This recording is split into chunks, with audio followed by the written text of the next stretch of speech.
Well, I've been so careful every time I've plugged a battery into this thing to make sure I get the black wire on this side, which is the ground, happens to be the ground. It's not marked or anything, but you know, I was able to guess that that was the ground, and I took the circuit board out to make it fit in this little tiny track loader, and sure enough, you can see by the circuit board that that's going to be the ground. But nonetheless, every time I plug this in, I was so careful to make sure I put the black wire that way. You see the little light blips when you do that. But I plugged it in backwards one time. Not only did it mess this up, now this won't work. This chip right here, I think it was this middle chip, got really hot. It was under tape at the time, but man, it got hot really fast. I mean, not even a second, right?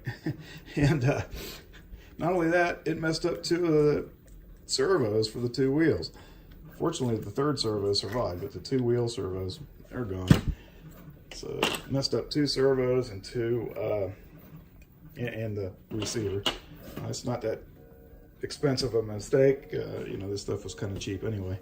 I think the servos were $5 a piece, these particular ones, and I've got some other ones that cost less than $2 that I can modify and make turn 360 degrees, but I got two more of the ones that cost me $5 that were already modified, so I'll probably use those. But now I have another opportunity to take this apart. I had taken this apart to make a video about how it goes together, and I wasn't too super happy with that video. It was kind of long and so forth. I thought I could do better, so I guess I get an opportunity to do it again.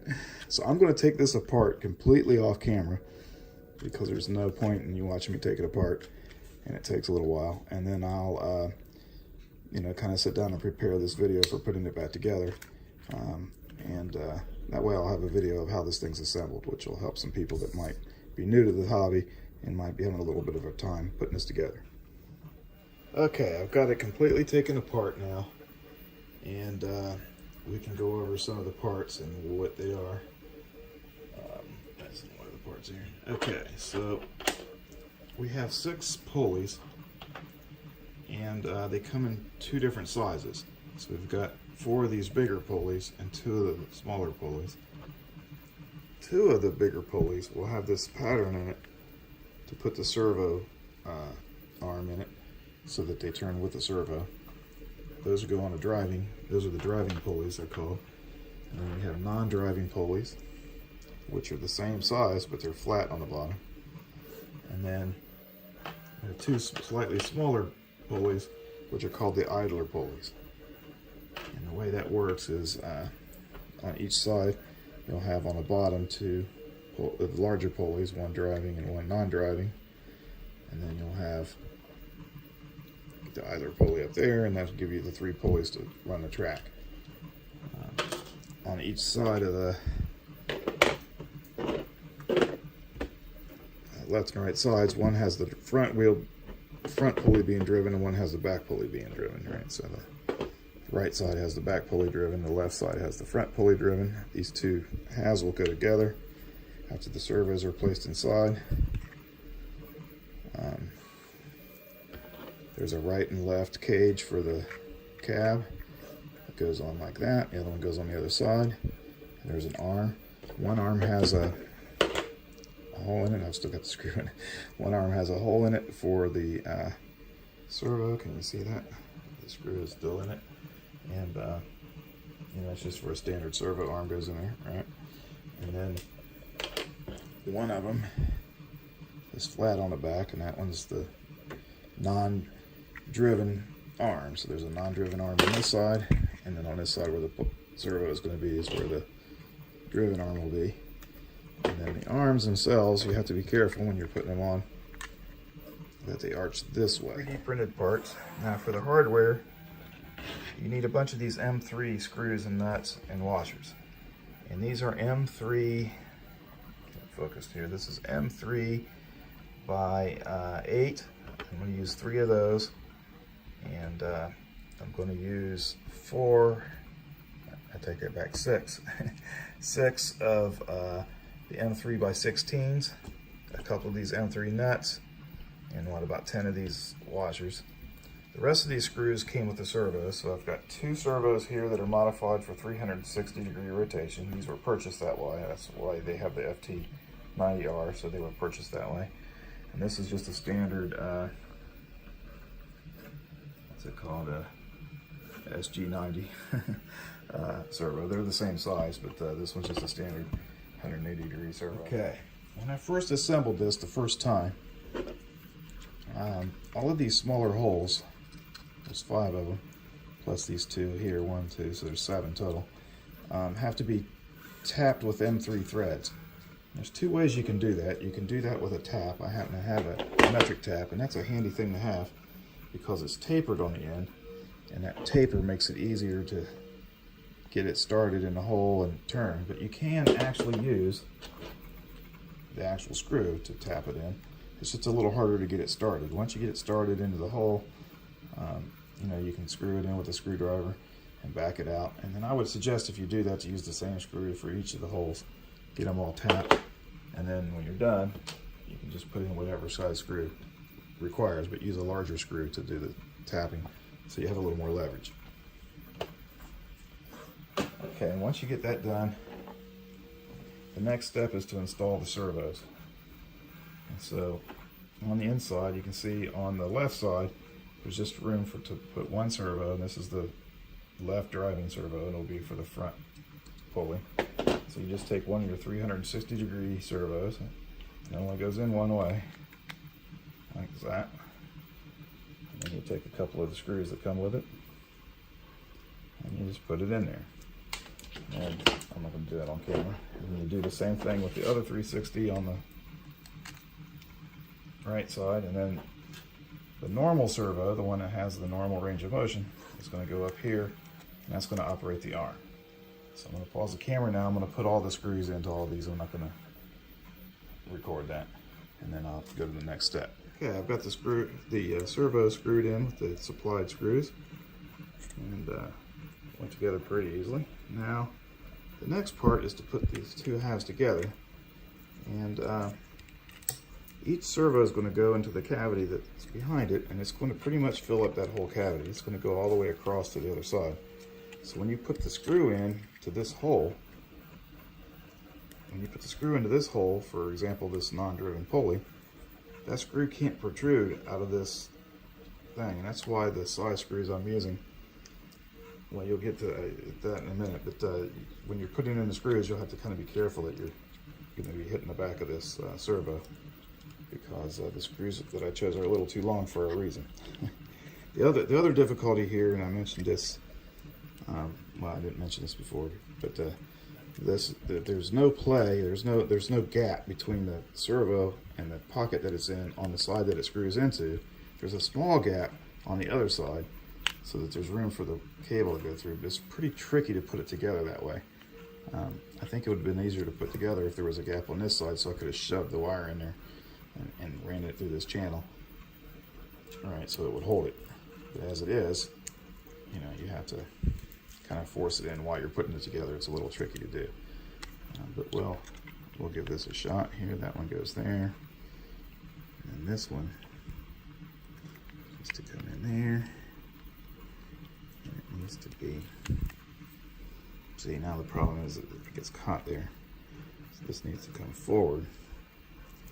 And it needs to, notice, even on this side, this comes all the way down. And the only way you can loop it under is this side, which has got a slight gap. It seems silly. If there would have just been a small gap there, it would have been so much easier. But somehow you have to have this one held here to this side while this one's held to the other side. I use the screwdriver, it helps.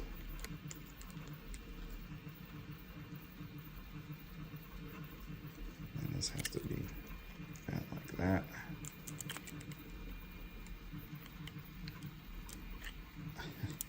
You can't even see what's going on. It's just really hard to do. There it goes. That's in there. And then this one, there's a small gap right there. If you can get it to go into there, you're good to go. So let's see, which way is that bending? Go it this way. Like that. And there it is. Yep. Now it's just a matter of kind of straightening it out, lining the holes up. Once you got that like that, you've got the 3 servos coming out here, wires. Then you can put 2 of these M3 by 16 screws in. And you'll notice that there's 2 hex holes on the right side, and on the left side there's 2 holes opposite of that. And that's so that you can put this screw in there on this side and put the hex nut on the other side. So I'm going to do that off camera. Drop the nut in there and hold it level as I can so that the nut stays level, and then I just start turning the screw until the screw catches the threads. Once the screw starts catching the threads, then it's pretty easy to tighten up. Getting it started is a little tricky, but that's how I did it. Now they're tightened in there really good. This is all held together, and that's the hardest part. We're home free now. So the next step, I think, would be to start connecting all of these parts. The next challenge I found was that these depressions in the pulley weren't big enough for any of the parts that came with the servo. So I had to take these parts, which had these nice thin, they were pretty close to the right size, and I just trimmed them down with a pair of cutters until I could get it to fit down inside there. And once I got this to fit down inside there pretty good, then you know, I knew I'd be okay. So what I need to do now is put this on here, take one of these screws that came with the servos, and push it down in here. Oh, I need the other end, and screw that into this spot right here. So I'll do that for both of the driven wheels. This goes right through the wheel. There's a hole in the wheel. I can get it to go in there. And it threads through that hole because it's kind of a tight hole, and that's okay. Because this whole screw and everything's going to turn with the servo and the wheel. So it's all going to turn together. And you can see it protrudes just a little bit, which is fine because it just needs to go into there. So we're just going to push this onto there. Need to back that screw off a little bit now to actually make that happen. So you want to make sure that this goes on there really good so that this turns with the servo. And then so that this piece has to go down on that knurled edge there, and then this just screws onto there. And when the servo turns, the wheel is going to turn with it. That's what you want. Yep, there it is. Pretty good. And we'll do the other side. Again, I'm just going to put this on there first. The wheel on that. Make sure it goes on there good.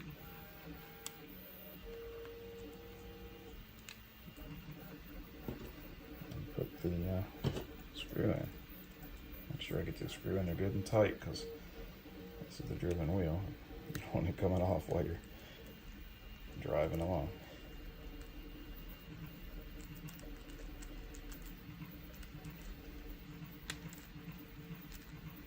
There we go. Those are in there pretty good. Okay. Now for the undriven wheel, we need a pair of these little tiny M3 washers. One M3 by 16 screw and a non-driven pulley. And I'll put the washer on the screw, and then the wheel. I put the screw head in the part of the wheel that has a depression. And I put another washer on the back. The reason I'm using a longer screw, this is too long a screw. I can hear you saying, I can almost hear you saying it over the internet. You know, obviously I said it's only a few millimeters that I need to go in there, and I could certainly use the smaller screw. The problem is, if I use the smaller screw, when this wheel turns, it turns the screw with it, and So you need to have quite a bit of room. Whoops, I got the wrong screw head. You need to have quite a bit of room on the shaft of the screw to keep that from happening. I'll show you what I mean here. So let me screw this in there as tight as I can get it until it starts making contact with the other side. That's about right. You can see there's quite a bit of play there. I can move this up and down. But now when I spin this, it spins freely without turning the screw. When I use the smaller screw, it would always back the screw out because the washer or the thing would always hit the head of the screw, right? So use a little bit longer screw, works great. No need for any bearings or any weirdness like that. So I'll do the same thing on the other side here. Make sure you use a washer on each side. That washer helps also buffer the wheel from turning the screw. Get a washer on this side. There's the nut driver. And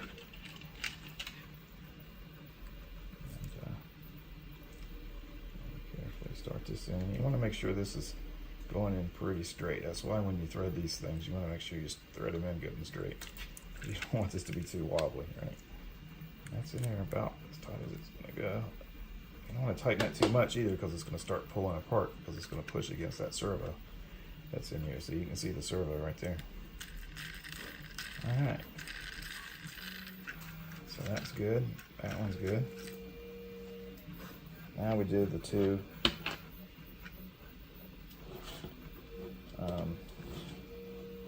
non-driven ones the same way, the two idlers. Now there's room. You can see that if you're not careful, it'll start protruding out the other side here, but it won't be the end of the world. But again, you just don't want to. It's okay if they're not in all the way. You want to have that play so that on the shaft so that the screws don't come out. Same reason, right? So same deal. Put the washer on the screw head and the wheel. Put the washer on the other side.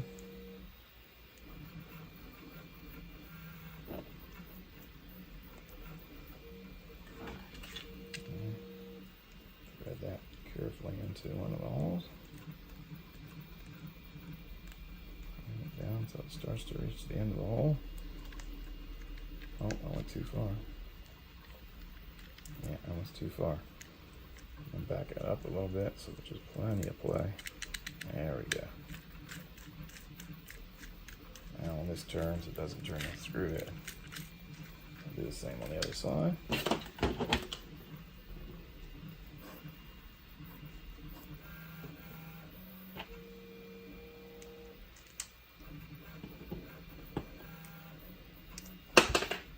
Oops, don't drop it.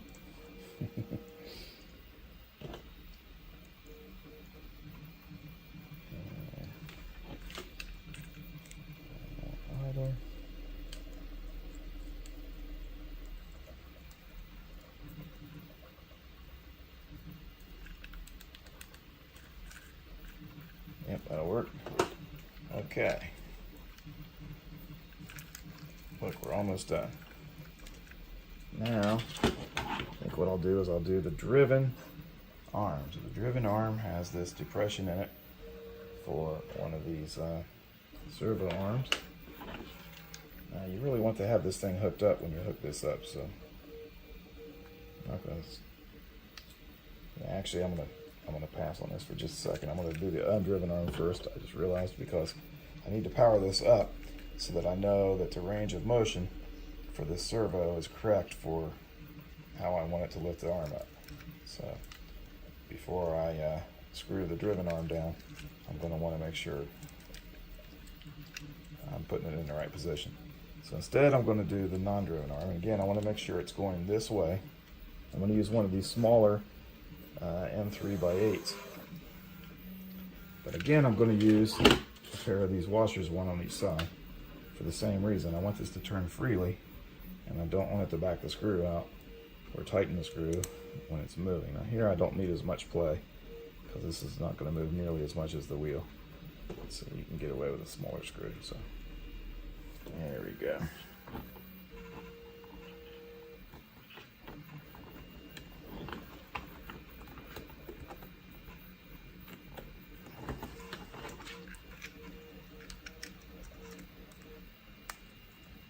There it goes. All right. And again, we want to make sure that's a little bit loose, but it's in there good enough that it's not going to come out. And it needs to turn freely without turning the screws. So that's working pretty good. Okay, so now the next step is to power it up carefully and operate the servo for the lifting arm, which is this one right here. I know it's this one because it can see which hole it comes out of. All right. So I'm going to do that. I'm going to pause the camera while I get my radio equipment out, and then we'll give that a shot. Okay, I've got my Hobby King radio. These things are about 30 bucks. You can get them still at Hobby King. They've got a different one now than this one. Got a slightly different one, but it's still 20 some bucks or 30 bucks. And you can see here, I don't know if it can get that to focus there. Yeah. We have battery, and then we have channels 1 through 6 coming up here. And this slide over here is the ground. And so it's really important when you're hooking up this battery to make sure you put it on right. You don't fry this thing like I did the other one. This is a different one than I fried. And the last one, I took the 4 screws out here on the corners so I could remove the circuit board from this piece of plastic, just so it would take up a slightly smaller amount of room, a little less room, because there's not much room in the part. But I'm going to hook this up very carefully. Make sure I get the ground on that side, and I did. I can see the ground on that side, so I got to hook that correctly. Now I'm going to hook up the servo that's going into the middle. It's going to operate this guy. I'm going to hook it up to channel 3. Channel 3 is the throttle. Something like that, right at the channel 3. And again, you know, we've got 3 colors of wires, and we've got a red wire there in the middle. So the middle is the plus voltage, and the ground is over here. So you're going to make sure you hook it up right in it. And we can turn the radio on, and we can operate the servo. Now we can see that the throttle control on the radio operates the servo. And when it's all the way down, then I want the arm to be in a certain position. All right, so when it's all the way up, I want it to be in a slightly different position. Well, how about that? That arm doesn't fit. I must have had a different. Yeah, I'm sorry, I had the wrong arm there. That's the arm that fits. I had the arm from the other servo kit. No focus issues there. I just hold it down there so everything's in focus. All right, so that goes in there. I'm going to put this on the servo. Get this all the way down. So I want it somewhere around there, I think. So I go down, and then I go up, I go down. That's probably not low enough. It might be low enough. Let's put the forks on it and see what happens. Put the forks on and slide them all the way in. Yeah, actually, that's pretty good. And you can lay it down. It's not quite touching the ground. I might want it to be a little bit lower. So if I want it to be a little bit lower, I just pop this off and turn it just one click lower. Okay, now I can raise this up a little bit. Get this to go on there.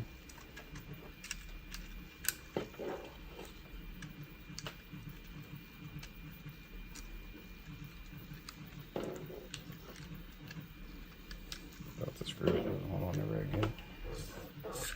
Now it goes a little bit too low, but you know, you could always stop it where you want it. So I might want it there just so that I can put it as far down as I want. Just want it to go all the way to the floor.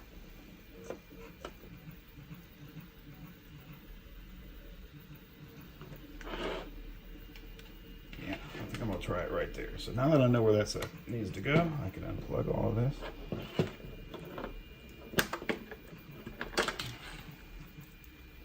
And I can go ahead and drop a screw in there. So let me get that done. The Phillips bit. Need one of these screws. And again, here I'm just using the screws that come with the servos.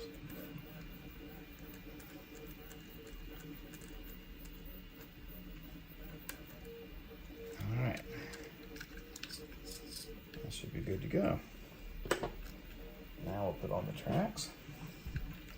These tracks is just the tracks I printed with Ninja Tech Flex. There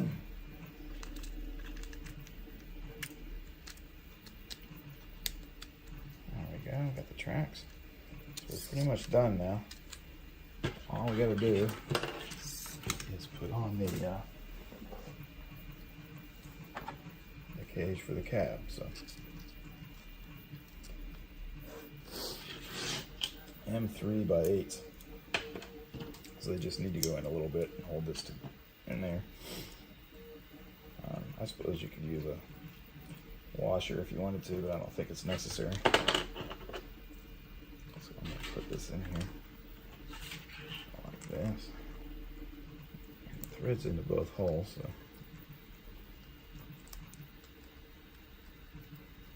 There we go. Just to go in there once I get it in.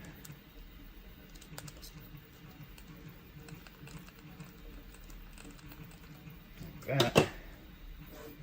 And it just rocks back and forth, and it moves the screw a little bit, but you're only moving it like that, so it tightens it a little bit when you do that, and it loosens a little bit when you do that. It's fine. The screw doesn't always move, but it tends to work pretty good. So these wires out of the way.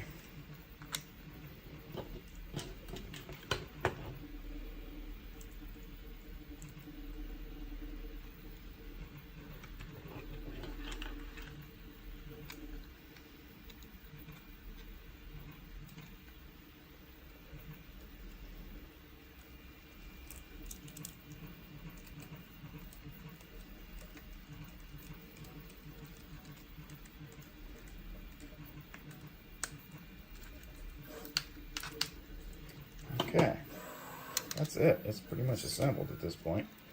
Now we just need to figure out the wiring situation. So what's the wiring situation? Well, how you want to wire this, how I like to wire it, is I like to wire the arm to the throttle. And the reason I like to do the throttle for the arm is the throttle is this right joystick here, and it's the up and down.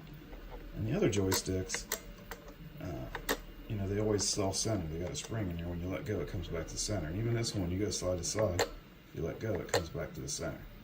But the up and down, because it's the throttle, and you want to set the throttle, and you want it to stay where it's set, you know, it's the one that you can set. So I think that makes a good sense for the arm, because when you're lifting the arm, you might want it at a specific spot, and you want it to stay there while you're doing something else. So it makes sense for the arm. So I'm going to put the arm on channel 3, which is the throttle, and then channels 1 and 2 are going to be up and down and the left and right. And always get them backwards, or you know, forget which is which. These little sliders down here are just trims, so we want to set those in the middle. They weren't set in the middle here. This is a brand new radio I just got from replacement for my other radio. Well, it wasn't a replacement. I bought 2 of them. But anyway, so yeah, you want these in the center to start with. And then what we're going to do is we'll look at these wires here. And you can see this one, you can actually tell, this one goes in and goes towards the front. And so that's going to be this guy here. So that's the left wheel, and this is the right wheel. And what I like to do is I like to have it so that the left wheel is controlled by the side-to-side motion, and the right wheel is controlled by the up and down. I'll show you why I like that here in a minute, but before I explain that, let me just go ahead and hook it up. See, that doesn't go that way. It goes that way. Put the black wire to the outside edge on the top where it says battery. Plug that back in. And we're going to put, I think I'm going to put the left on channel 1. I can't, like I said, I can't remember which is which. So we'll just put the left on channel 1 for a minute. Yeah, and we go side to side. And it's moving the left wheel. So now I'm going to hook up the other wheels, the right side, to channel 2. Make sure I put the brown wire on the outside. And now when I push up, it's going to turn left and right. Now, the reason why I do that is because if I now go diagonally this way, it goes straight. So I'm going diagonally up to this corner. It's going to go straight.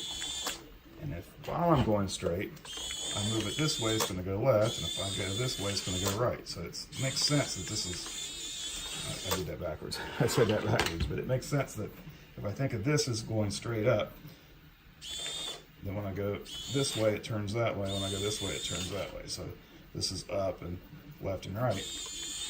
And it's kind of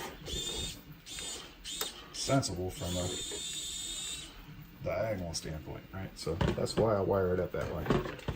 Of course, we need to get all of this to stay put while we're doing it. And of course, the arm, I said that before, is on channel 3, so we connect the arm up to channel 3. And now we've got the full assembly. My forks fell off, so I gotta put my fork back on. There are other attachments for this. There's a blade attachment, and there's a shovel attachment. I think I showed the shovel attachment in another video.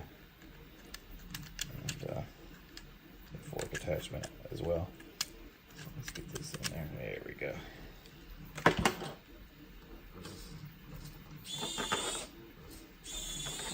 Alright, we're good to go. We just got to get everything wired in. Or, kind of shoved into this little spot here. So all of this stuff has to get shoved in there. So what I do is I shove the wires straight down into this little cavity here. And it helps to use something like a blunt end of the screwdriver to kind of push those down in there.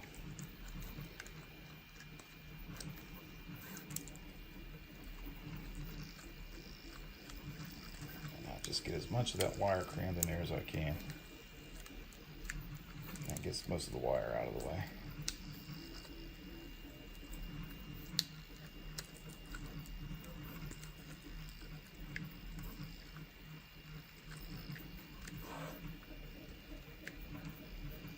That, and then this stuff can go right in here, like this.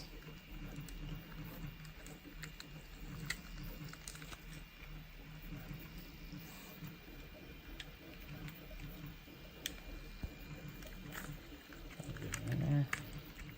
I like to put a piece of tape to hold these two halves together. Put that on now. Like that. And if I take that piece apart and take the plastic off of the receiver, it'll take up a little less room, and I can push this down a little farther, but that's good enough for now.